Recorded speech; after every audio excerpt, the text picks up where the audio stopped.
Hello, friends! Welcome to Kids Hour. Today, we're learning about a very important helper, the cleaner, also called a janitor. What does a cleaner do? Hi, friends! Do you know what a cleaner or janitor does? A cleaner keeps our places clean and safe. They clean schools, hospitals, offices, and playgrounds. Can you say cleaner? Great job! Cleaners use special tools to clean. A broom to sweep, a bucket with water, a mop to clean the floor, cleaning spray and cloths. Let's pretend to clean together. Sweep, sweep, sweep. Mop, mop, mop. Wow! Everything looks shiny and clean. Cleaning helps keep germs away. Clean places help us stay healthy and happy. Let's practice good habits too. Throw trash in the bin, wash your hands, keep your toys clean.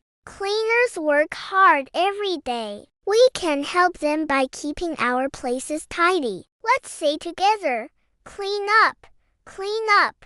Everybody everywhere. Great singing. Today on Kids Hour, we learned about cleaners and janitors, helpers who keep our world clean and safe. Thank you for learning with me. See you next time on Kids Hour to learn about another amazing profession. Bye-bye, friends.